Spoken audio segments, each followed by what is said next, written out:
18. Acompáñame en tu Biblia, dice el versículo 17. Y todo lo que hagan de palabra o de hecho, háganlo todo en el nombre del Señor Jesús, dando gracias por medio de Él a Dios el Padre. Mujeres, estén sujetas a sus maridos como conviene en el Señor. Padre, ayúdanos a contemplarte a través de tu palabra, Señor, a contemplar tu gloria, Señor, a ver tu bondad, que nuestros corazones sean transformados, Señor, que tu palabra nos confronte, pero también traiga consuelo, Señor, que nos muestres qué es lo que debemos de hacer, Señor, a la luz de quién tú eres, Señor, pero más que eso, que podamos contemplar tu obra en Cristo, Señor, y agradecer y llenarnos de gozo y de paz y de consuelo por lo que tú ya has hecho, Señor. Gracias por tu bondad, Padre, en el nombre de Jesús. Amén. Pueden tomar sus lugares.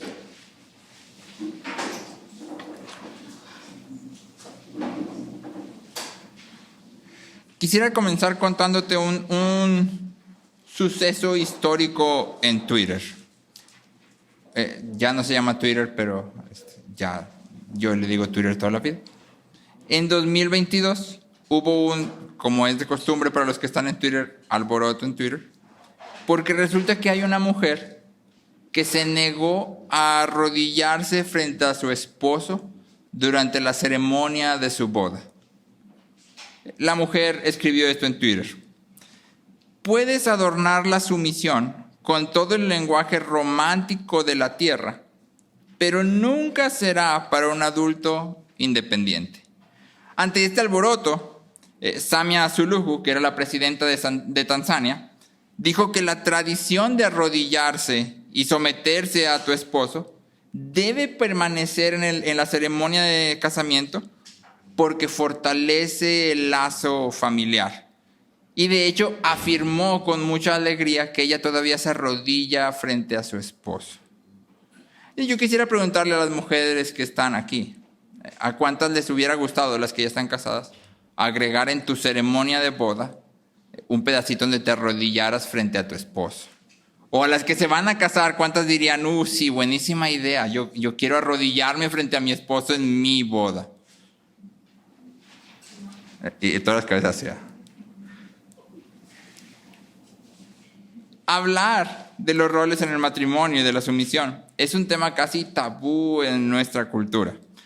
Y esto es mayormente porque además de que no entendemos lo que la sumisión es, lo real es que el mandamiento ha sido torcido y abusado muchas veces a lo largo de la historia. Como iglesia, incluso como iglesia cristiana, no hemos sabido cómo enseñar y cómo aplicar este principio. Y muchas veces lo hemos torcido y lo hemos llevado a extremos que no debería de llevarse. Y sin embargo, la instrucción aquí es clara. Si tú lees el versículo 18 solito, ¿qué dice el versículo 18 de Colosenses? Mujeres, estén sujetas a sus... ¿Hay alguna duda respecto a la instrucción? ¿Necesitaríamos hacer una hermenéutica, exégesis, interpretación, investigación del contexto histórico para saber lo que la instrucción quiere decir? No, ¿verdad? Está claro. Así claro como el agua, la instrucción está ahí. Y esta misma instrucción aparece en otros 4 de las cartas de Pablo y aparece una vez más en la primera carta de Pedro. En Efesios 5, las esposas reciben el mismo llamado 3 veces. En un solo capítulo se les llama a lo mismo 3 veces. Y este llamado está fundamentado en el orden de la creación. ¿Qué quiere decir esto? Que es atemporal. No depende de en qué era del planeta estés viviendo y no depende de en qué cultura del mundo estés viviendo. Es algo que aplica a todos por igual. Edmund Morgan dice, desde el principio del tiempo, nunca se ha permitido a ningún hombre ni mujer fijar los términos bajo los cuales acordarán ser marido y mujer. Dios estableció las reglas del matrimonio cuando solemnizó el primero y no ha hecho cambios en ellas desde entonces. El pacto del matrimonio es una promesa de obedecer esas reglas sin condiciones y sin reservas. Ayer durante la preparación estaba viendo un video de la boda real del príncipe Andrés y Sarah Ferguson, no sé si alguno de ustedes lo vio, de 1986. Y es bastante extraño porque cuando ella está diciendo sus votos, las 2 veces que habla acerca de honrar y obedecer, porque son los votos tradicionales, cuando ella dice esto, se nota una mueca en su cara. De hecho, la segunda vez lo dice y voltea a ver a Andrea así como, o sea, lo estoy diciendo, pero no es en serio, ¿sabes? O sea, solo lo estoy diciendo porque es lo que estamos haciendo aquí, pues eres de la realeza, lo tengo que hacer, pero no es en serio. Y estás hablando que eso sucedió hace casi 40 años y ya hay este impulso de, no, o sea, esto no es para una mujer fuerte e independiente. Y sin embargo, la instrucción está. Y entonces tú y yo debemos de tomar esta instrucción con seriedad y debemos de preguntar con humildad, ¿a qué me está llamando Dios? ¿Qué es lo que Dios me está pidiendo aquí? Porque yo no puedo elegir qué cosas de la Biblia sí me convienen y qué cosas no. Yo no puedo decir, esto sí me gusta, esto no me gusta. Por eso empezamos leyendo desde el versículo 17. El versículo 17 dice, todo lo que hagan de palabra o de hecho, háganlo todo en el nombre del Señor Jesús, dando gracias por medio de Él. Si Jesús es mi Señor, esto es lo que Él pide. Yo esto es lo que tengo que responder. Y entonces queremos tratar de entender esta instrucción chiquita, partiéndolo en 3. Y básicamente lo que hizo fue nada más respetar las comitas. Dice, mujeres, estén sujetas a sus maridos, como conviene en el Señor. Entonces 3 preguntas. ¿A quién se dirige? ¿Cuál es la instrucción? ¿Y cómo debe hacerse? ¿A quién se dirige? ¿Cuál es la instrucción? ¿Y cómo debe hacerse? Entonces vamos a empezar por lo primero, ¿no? ¿A quién se dirige? Y la pregunta parece ser innecesaria porque claramente dice mujeres. Ojo aquí porque dice sujétense a sus esposos, ¿ok? Esto no es para todas las mujeres por igual. Esto no significa que los hombres son siempre mayores y las mujeres... No. Está diciendo, en la relación de matrimonio hay un orden. ¿Sí? Se dirige a las mujeres casadas, a las esposas. ¿Sí? Pero hay 2 puntos aquí que es importante enfatizar. ¿Sí? El primero es que aunque la instrucción está dirigida a las mujeres casadas, en realidad es una instrucción que todos en la iglesia debemos de conocer y entender. ¿Por qué? Bueno, porque vamos a seguir leyendo y te vas a dar cuenta que la sumisión es una doctrina cristiana esencial. Es fundamental, no es nada más para mujeres. Es para todo aquel que es cristiano. Todos somos llamados a someternos de una u otra forma. Y entonces tú y yo queremos entender qué significa sumisión, porque tenemos que practicarlo. Seas o no seas mujer, estés o no estás casada. Pero además, como dijimos antes, la familia es el fundamento de la sociedad. Y Pablo llama a las mujeres mayores a enseñar a las más jóvenes. Literalmente Pablo les dice a las ancianas, a las más grandes, que enseñen a las más jóvenes a que amen a sus maridos, a que amen a sus hijos, a que sean prudentes, puras, hacendosas en el hogar, amables, sujetas a sus maridos, para que la palabra de Dios no sea blasfemada. Es decir, puede ser que tú digas, bueno, yo ya no me voy a casar. No importa que no te vayas a casar. Hay gente debajo de ti en la iglesia que necesita que tú le enseñes. Puede ser que tú digas, bueno, es que yo no pienso casarme nunca. No importa. Hay gente debajo de ti que va a necesitar que tú le enseñes y por tanto requiere que tú entiendas, que tú aprendas. ¿Qué es lo que está diciendo aquí Pablo? ¿Sí? Pero también vale la pena notar que el hecho de que Pablo se esté dirigiendo a las mujeres aquí es bastante inesperado. ¿Sí? Un comentarista resume esto así, te lo leo tal cual. Dice, bajo la ley judía, una mujer era una cosa. Era la posesión de su esposo, tanto como su casa o su ganado o sus bienes materiales. No tenía ningún derecho legal. Bajo la ley judía, y ojo con el término, bajo la ley judía, es decir, no bajo la ley de Dios entendida, sino bajo la ley judía, dice, un hombre podía divorciarse de su esposa por cualquier causa, pero una esposa no podía iniciar este proceso bajo ninguna circunstancia. Y cualquier causa es cualquier causa. De hecho, en los escritos históricos había hombres que se divorciaban porque la sopa les quedaba salada. ¿Te quedó la sopa muy salada? Divorcio. Cualquier cosa. Pero la mujer nunca podía empezar esto sin importar qué sucedía.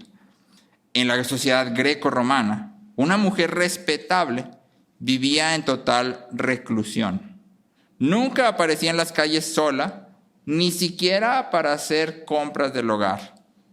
De ella se demandaba completo servicio y castidad, pero su esposo podía hacer todo lo que quisiera y entrar en tantas relaciones extramaritales como deseara. Entonces tienes un contraste total. Pero cuando Pablo escribe lo que se conoce como un código del hogar, que es esto que ves aquí, empieza dirigiéndose ¿a quién? A las mujeres. Pablo no considera que las mujeres sean una cosa. Pablo no considera que las mujeres sean menos que los hombres. Por eso también a los hombres les va a dar instrucciones. ¿Y por qué Pablo no considera esto? Bueno, porque Dios no considera esto. Pablo simplemente está siguiendo el empuje que toda la Biblia muestra. Yo no sé si alguna vez has topado o alguien te ha dicho que Dios es machista, o que la Biblia es machista, o que el cristianismo es machista. Esa es una mentira. Porque a través de toda la Biblia, tú y yo vemos cómo Dios tiene cuidado de las mujeres una y otra vez. Por ejemplo, cuando vas al Antiguo Testamento, una de las escenas que es más impactante está en Génesis. No sé si recuerdas cuando Abraham está sentado, se nos dice que está sentado a la puerta de su tienda y de repente ve a 3 hombres que vienen acercándose, ¿recuerdas? Estos 3 hombres parecen ser una manifestación de Dios y unos ángeles. Y vienen a comer con Abraham. Y Abraham entonces se levanta y va y mata un cabrito y les prepara. Pero lo interesante de esta escena es que estos 3 hombres no vienen a visitar a Abraham. Porque cuando se sientan a comer, preguntan, oye, ¿dónde está Sara? En una de las cosas más impresionantes del Antiguo Testamento, Dios viene no para comer con Abraham, sino para visitar a Sara. Ya había hablado con Abraham, pero Abraham nunca lo había visto en forma física. Y sin embargo aquí Dios baja a llenarse los pies de polvo, por así decirlo, para visitar a Sara. Más adelante vemos que Dios se presenta 2 veces para salvar a Agar, que no solo era mujer, sino que era una sierva, una esclava. Y que no solo era una mujer esclava, sino que era una mujer esclava egipcia. Y 2 veces Dios viene y dice a Agar, ¿qué estás haciendo? ¿A dónde vas? Solamente para salvarla. Si tú y yo avanzamos y llegamos al Nuevo Testamento, en realidad vemos que las mujeres en los evangelios destacan por su fidelidad. Si tú piensas en Pedro, inmediatamente a tu mente deberían de venir 2 imágenes que siempre tenemos presentes de Pedro. La primera cuando está caminando sobre el agua y de repente se hunde. Y la segunda cuando dice, nunca en la vida te voy a negar, jamás. Inmediatamente después, ¿qué hace? Lo niega. Pero dime, de las mujeres que se mencionan en los evangelios, ¿puedes recordar que alguna haya hecho algo semejante? Ninguna, ¿verdad? Las mujeres en los evangelios siempre se presentan como figuras realmente fieles. Y el testimonio de cada una de estas mujeres es crucial. Si cortáramos de los evangelios todas las escenas no presenciadas por mujeres, perderíamos apenas unos poquitos textos. Unos textos minúsculos. Pero si tú y yo quitáramos las escenas que presenciaron solo mujeres, nos perderíamos de 2 eventos sumamente importantes. Nos perderíamos del primer anuncio de que Jesús va a nacer y de sus primeros momentos naciendo. Y nos perderíamos de los primeros momentos de Jesús resucitado. ¿Quién estaba ahí en esos momentos? Mujeres. Solo mujeres. Tú y yo podemos ver a través de la Biblia que Dios le da un alto valor a las mujeres. Cuando tú y yo terminamos el Antiguo Testamento, la profecía termina. Y ese periodo de cientos de años se llama un periodo de silencio, en el que Dios no habla a través de profetas. ¿Sabes quién es la primera persona que se dice cronológicamente que fue llena del Espíritu Santo para hablar? Elizabeth. ¿Y quién es la primera persona llamada profeta en el Nuevo Testamento? Ana, la que andaba por el templo. Y Dios está rompiendo el silencio y lo hace a través de mujeres. No a través de hombres, a través de mujeres. Dios les da un alto valor a la mujer. ¿Por qué? Porque Él creó hombres y mujeres. Y a ambos los creó a su imagen y semejanza. La mujer no vale menos, sino que es igual en valor y dignidad. Sin embargo, Dios asigna diferentes roles. Pero estos roles no tienen que ver con que eres de segunda clase. Estos roles no tienen que ver con que tus capacidades sean menos, tus poderes sean menos, tu inteligencia sean menos. Tienen que ver simplemente con la bondad de Dios.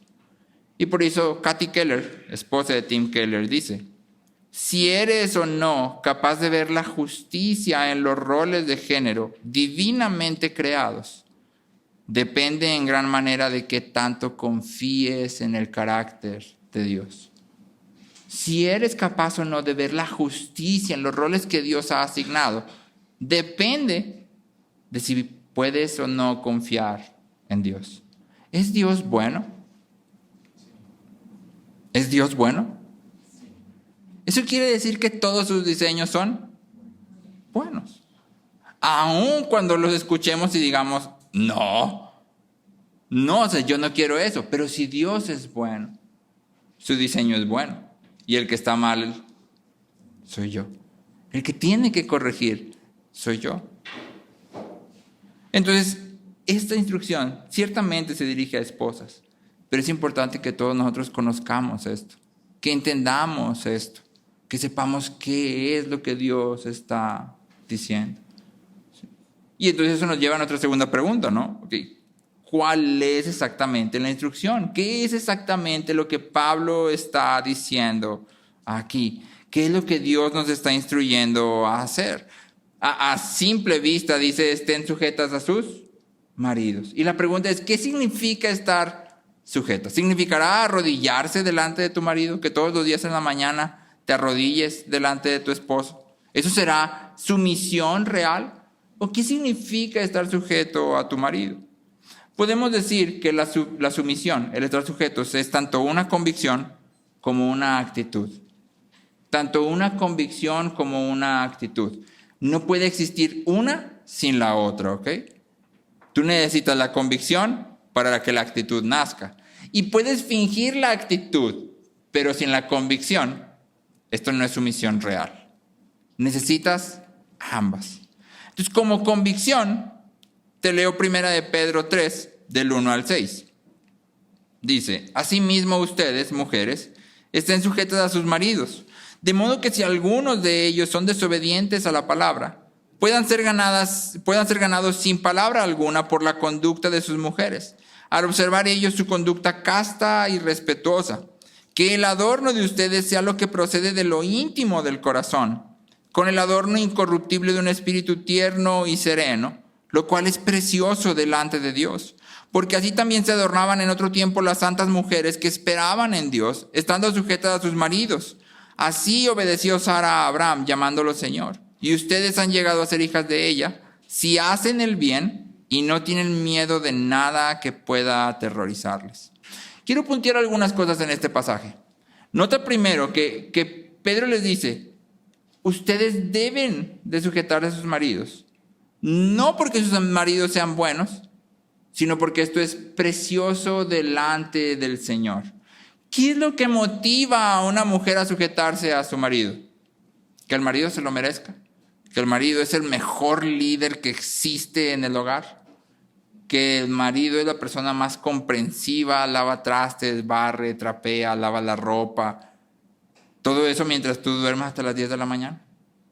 ¿Qué es lo que motiva a una mujer a someterse a su marido? Que es precioso delante del Señor. Eso es lo que motiva. Pero luego Pedro también les dice, así se adornaban, con un espíritu tierno y manso. Así se adornaban aquellas mujeres que esperaban en Dios. ¿Dónde está puesta la esperanza de estas mujeres? ¿Su esperanza está en que los maridos de pronto cambien? ¿Su esperanza está en que a través de que veas todo mi sacrificio y todo lo que hago, tú vayas a responder a todo esto y de repente te conviertes en el mejor marido del mundo? No, ¿verdad? La esperanza está en Dios. Él es mi Señor. ¿Sí? Ahí está mi esperanza, no en lo que Él puede hacer, sino en lo que Él ya ha hecho, en lo que Él ya ha prometido. Y por eso yo persevero en esto, aun cuando sea difícil. Porque si alguno de nosotros ha tratado de someterse a otro, es difícil. Es de lo más difícil que tú y yo podemos intentar hacer. Y entonces para hacerlo bien, nuestra esperanza tiene que estar en Dios. Si no, no lo vamos a poder hacer. Y al final Pedro termina diciendo, ustedes han llegado a ser hijas de ella, de Sara, si hacen el bien y no tienen miedo. Si haces el bien sin temer. Y entonces Pedro está diciendo, como una convicción, la sumisión es la convicción de que Dios es soberano, cuida de nosotros y considera preciosa esta sumisión. La sumisión como convicción es creer que Dios es soberano. Él tiene todo bajo control. Él cuida de nosotros y Él considera precioso. Es decir, Él ve tu esfuerzo, Él ve tus lágrimas, Él ve lo que cuesta. No pasa de noche. Dios no dice, bueno, fue lo que te dije que hicieras, ni modo, hazlo. Sino que ve todo lo que cuesta y lo considera precioso. Y esto puede pasar para nosotros así como bien rápido, pero detente un momento. Estás hablando de un Dios que ha creado todo en el universo, que ha existido por toda la eternidad en una comunión perfecta de amor, de gozo, de gloria. Y de repente venimos tú y yo con nuestra sumisión así toda medio cucha, medio fea. Y Él dice, esto está precioso. Esto es preciado para mí. Eso vale mucho. Si tú y yo lo meditamos con suficiente tiempo, eso debería de motivarnos. Las esposas no se someten a fin de satisfacer la vanidad del esposo, ni para promover la reputación del esposo. Ni siquiera se someten para mostrar lo piadosas que ellas son, o para evitar el conflicto, o para impresionar a los vecinos, o para impresionar a la iglesia, o para manipular a su esposo. Ni siquiera se someten para mostrar su sabiduría. No, es que yo soy muy sometida a mi esposo. Sí, es que yo tengo desde cristiana desde hace 20 años. No. Las mujeres se someten a sus esposos simplemente por su relación con Dios y su confianza en Él. Esa es la razón. Porque Dios es mi Dios. Porque confío en su bondad y en su carácter. Entonces esto es lo que yo hago. Como convicción, sumisión significa que reconocemos que Dios es nuestro Dios. Él es Dios. Él gobierna todo. Como actitud, me gustaría ir a Efesios 5. Efesios 5, versículos 22 al 24, dice: las mujeres estén sometidas a sus propios maridos como al Señor, porque el marido es cabeza de la mujer, así como Cristo es cabeza de la iglesia, siendo Él mismo el Salvador del cuerpo. Pero así como la iglesia está sujeta a Cristo, también las mujeres deben estarlo a sus maridos en todo. Fíjate la analogía que Pablo jala para tratar de explicarnos. Él dice, mujeres estén sujetas. ¿Cómo? Bueno, así como la iglesia está sujeta a Cristo, así las mujeres deben de sujetarse a sus maridos. ¿Cómo se sujeta la iglesia a Cristo? ¿Qué significa que tú y yo nos sujetemos a Cristo? Bueno, significa en palabras sencillas o resumidas que toda nuestra vida tiene una sola dirección. Todo lo que nosotros poseemos, todos nuestros dones, todas nuestras habilidades son usadas para engrandecer a Cristo. Eso significa someternos a Él.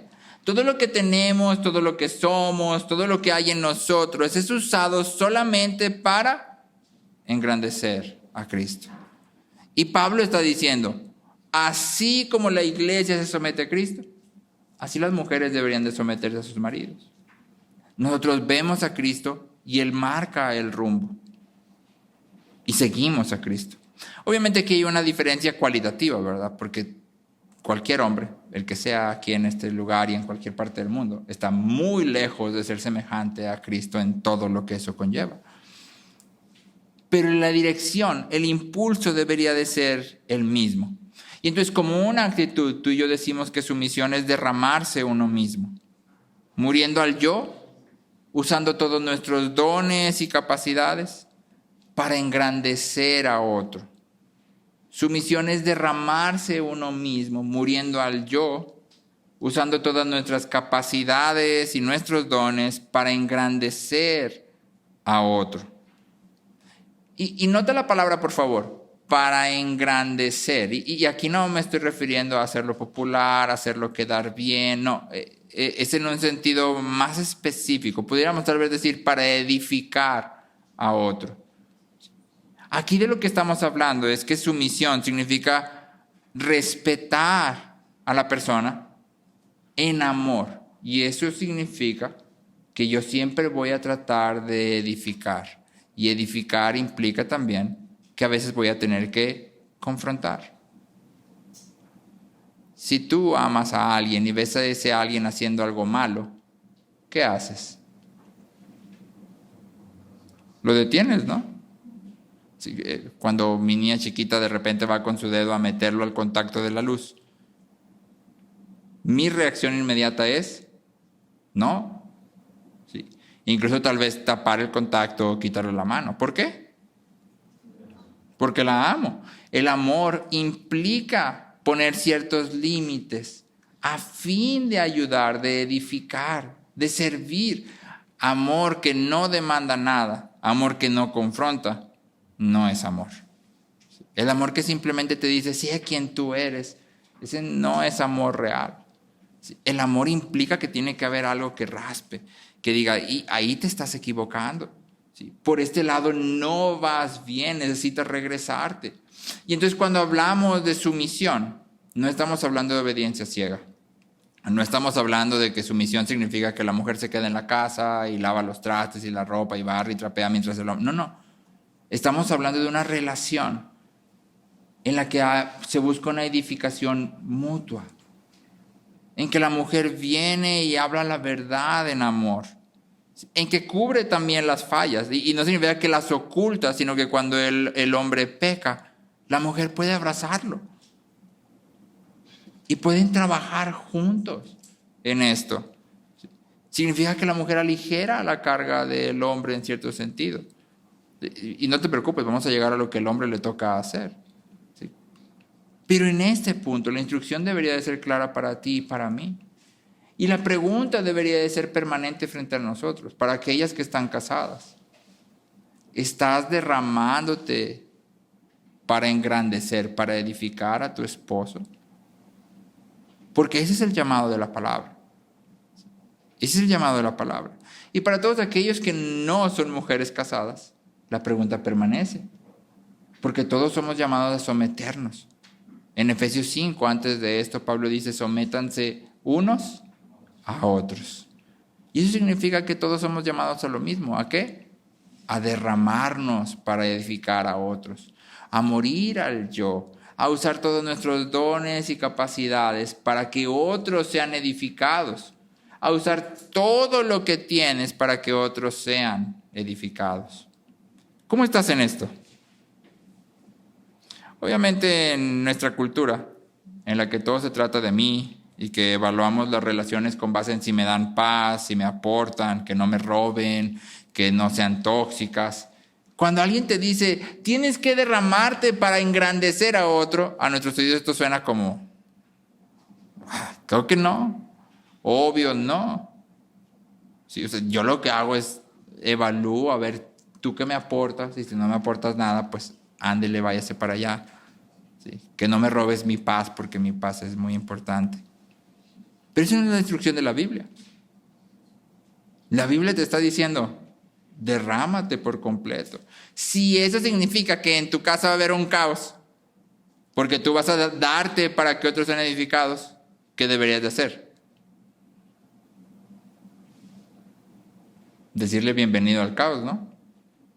El ratito que dure. O el ratote, no sé. Si eso significa que vas a entrar en el caos de otros, que no pueden aportarte nada porque no tienen nada que aportarte según tu apreciación, ¿eso vas a hacer? Porque la pregunta es, ¿qué le aportamos tú y yo a Cristo? ¿Qué le das tú a Él? Para que Él te vea y diga, esta relación sí me conviene.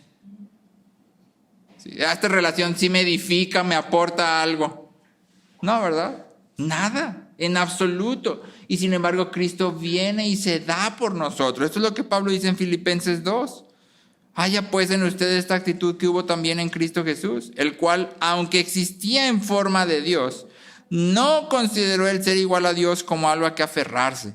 Y siempre que pasamos por aquí con los niños les preguntamos, ¿tú tienes algo más valioso que habitar con Dios por la eternidad? ¿Alguien tiene algo más valioso que eso? Porque aquí está diciendo, Cristo no se aferró a esto. Pero tú y yo muchas veces nos aferramos a cosas minúsculas. Mi dinero, mi tiempo, mi comodidad, mi casa, mis cosas. Y no estamos dispuestos a soltarlas. Y Pablo dice, haya en ustedes esta actitud, sino que se despojó a sí mismo tomando forma de siervo, haciéndose semejante a los hombres, y hallándose en forma de hombre se humilló él mismo, haciéndose obediente hasta la muerte, y muerte de cruz.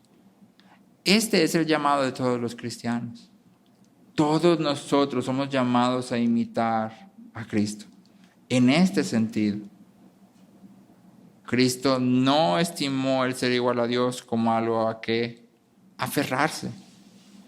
¿A qué te aferras tú?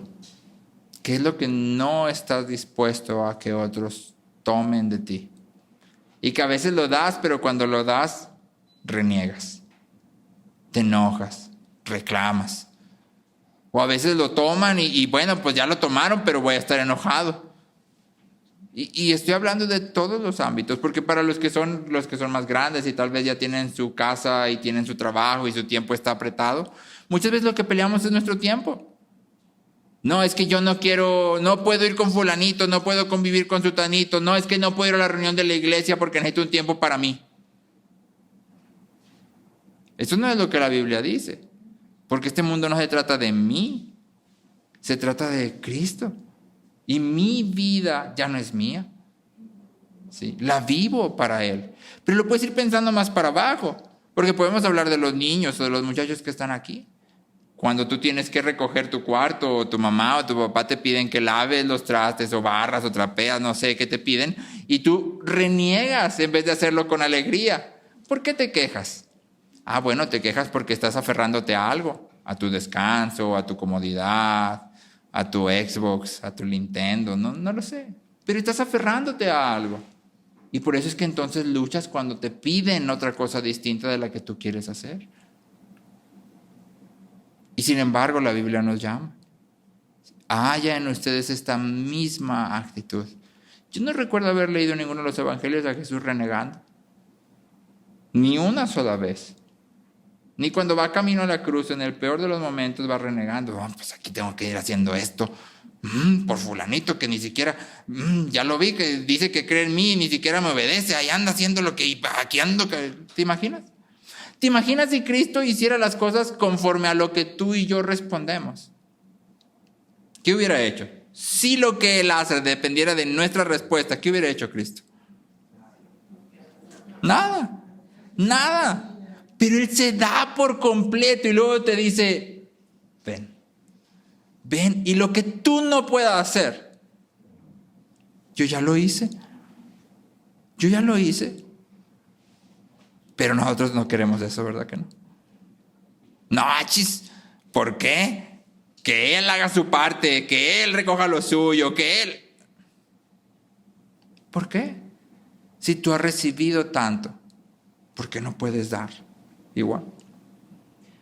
Y entonces la instrucción es esta. Tú y yo debemos de creer firmemente que Dios es soberano, porque Dios es soberano. Y de esa convicción nos damos a aquellos que Él ha puesto a nuestro alrededor. ¿Sí? A quien sea que Él ha puesto a tu alrededor, Él lo puso específicamente para que tú te des a Él o a ella. Para eso ha sido puesto ahí. Y específicamente para las esposas, esto significa que quien sea tu esposo, Dios tiene el control y te llama a sujetarte a Él. No, es que no conoces a mi esposo, tiene bien malas ideas. Bueno, no te preocupes.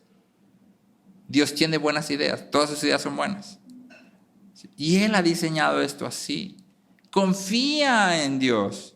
No en las habilidades de tu esposo. Confía en Dios. Es que mi esposo no decide nada, es muy lento, no acciona. No te preocupes. Dios sí acciona. Él siempre está activo. Confía en Dios, no en tu esposo.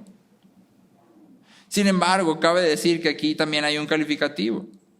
Y es por eso que nuestra última pregunta es, ¿cómo? Ok, ya entendí la instrucción. La instrucción es derramarme para engrandecer, para edificar a otro. ¿Cómo debería de hacerse esto? Y Pablo termina diciendo, estén sujetas a sus maridos, como conviene en el Señor. Como conviene en el Señor, de acuerdo a que Cristo es Señor. ¿Sí? Como corresponde a Cristo es Señor.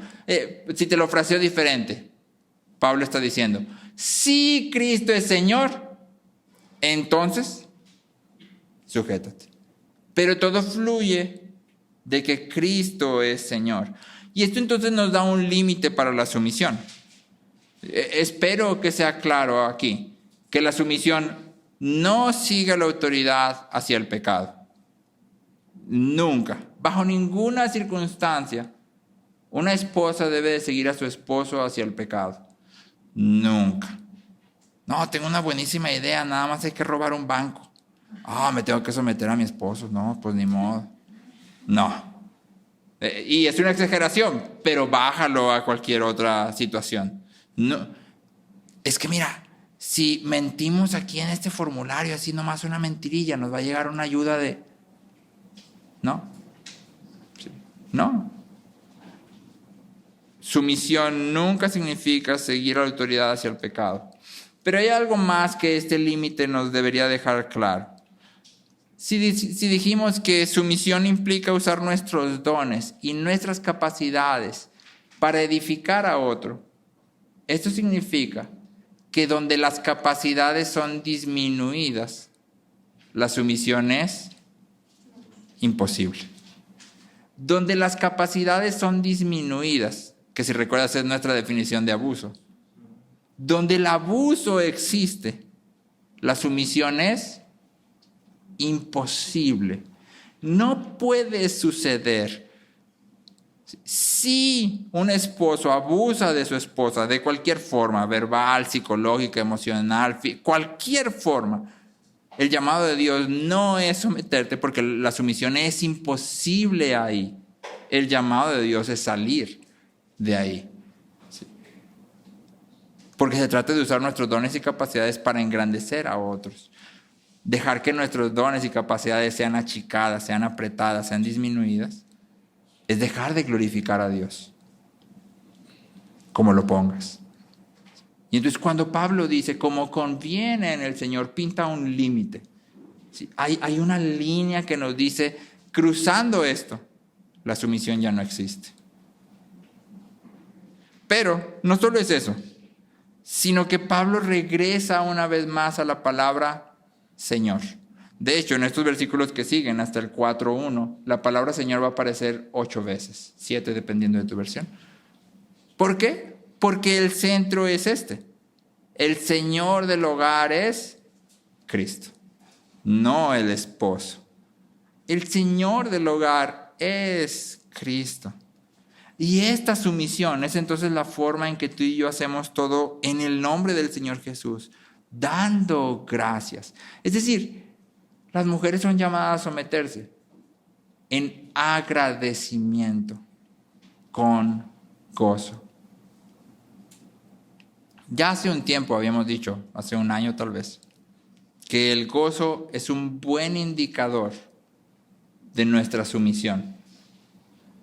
Si tú y yo creemos firmemente que Dios es soberano, entonces vamos a poder someternos.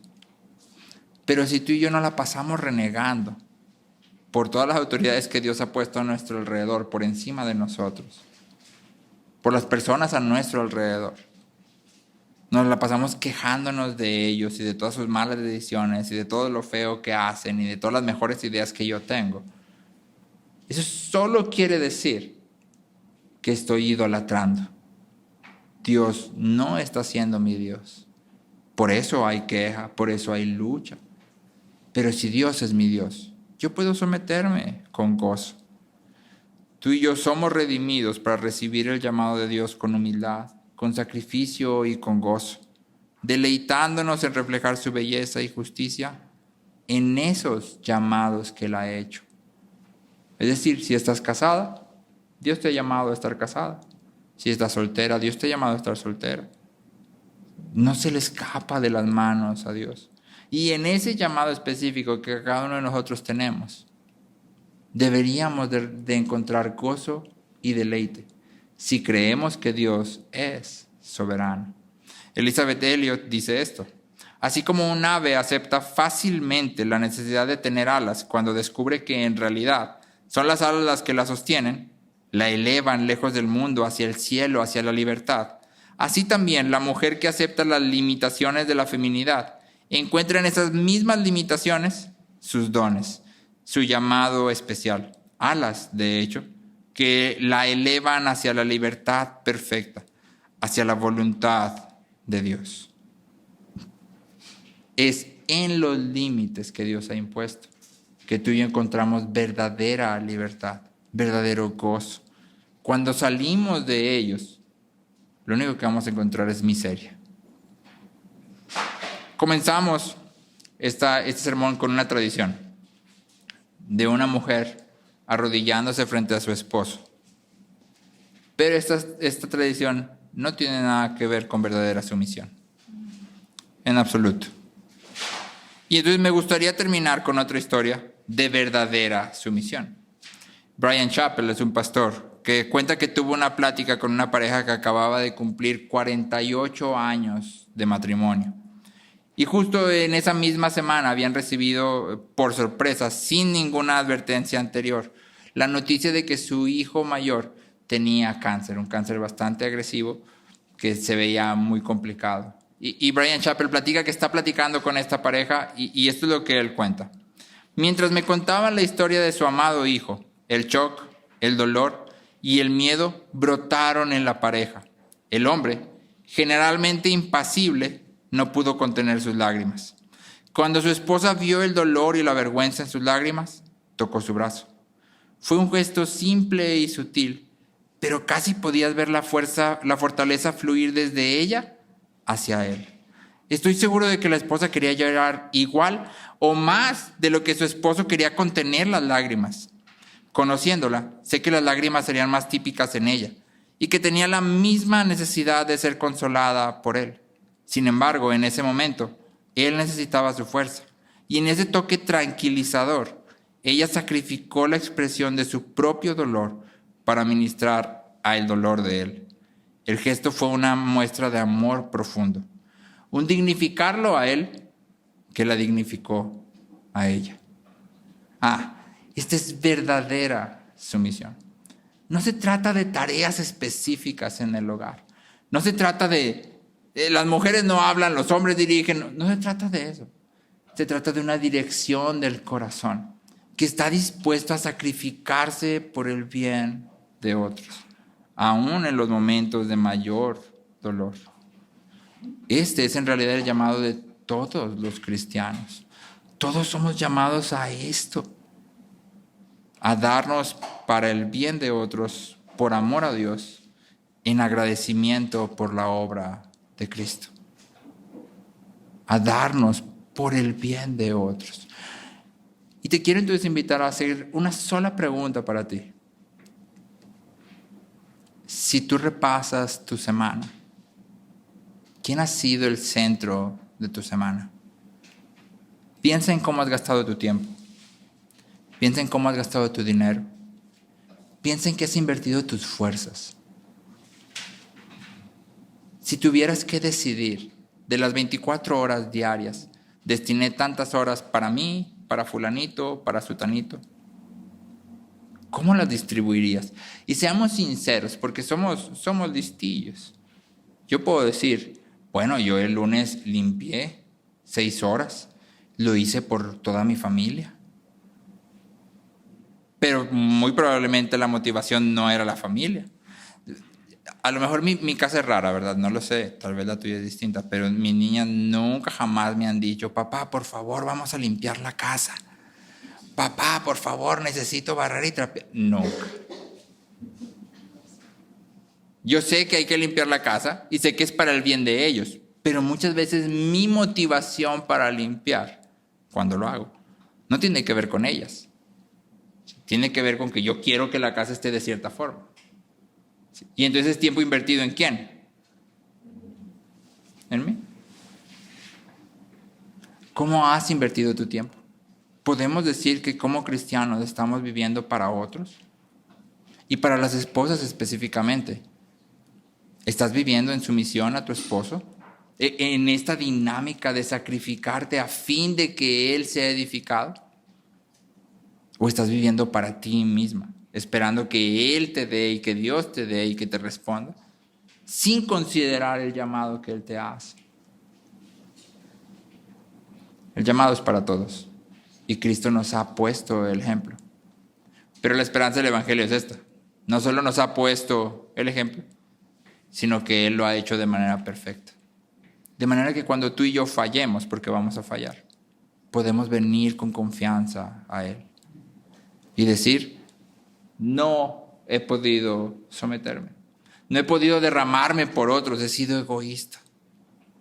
Perdóname, ayúdame, transfórmame, porque eso es lo que Él ha venido a hacer, darse por nosotros a fin de transformarnos, a fin de que habitemos con Él por la eternidad. Acompáñame a orar. Señor, gracias, Dios, porque tú eres bueno. Gracias, Dios, porque en tu bondad tú has dado a tu Hijo por nosotros, sin que nosotros lo merezcamos. Gracias, Cristo, porque cargaste la cruz por nosotros, toda nuestra maldad, como cantábamos hace un momento. Gracias porque no decidiste qué hacer con base en lo que nosotros hacemos, sino que te has dado por completo y nos invitas a venir a ti. Ayúdanos, Padre, a ser transformados por tu amor y por tu bondad. Cambia nuestros corazones, Señor, renuévanos. Perdónanos por todas las veces que hemos sido egoístas, que nos hemos aferrado a cosas minúsculas, sin considerar que Cristo se despojó a Él mismo para tomar forma de siervo y ser obediente hasta la muerte. Que nuestras miradas estén puestas en Él. Que nuestra esperanza esté puesta en ti, de manera que entonces podamos perseverar en esto a lo que tú nos llamas, Padre. Te rogamos en especial por cada una de las esposas que están aquí, Señor. Fortaléceles, Señor. Dale sabiduría. Te rogamos por cada una de las mujeres que han estado acompañándonos, Señor, y que tal vez estén en situaciones de abuso. Trae claridad a sus mentes, Señor, a sus corazones, para que puedan caminar conforme a lo que tú les llamas. Y ayúdanos a nosotros como iglesia a sustentar, a soportar, a edificar, a consolar, a animar, Señor. Te lo rogamos en el nombre de Cristo Jesús. Amén.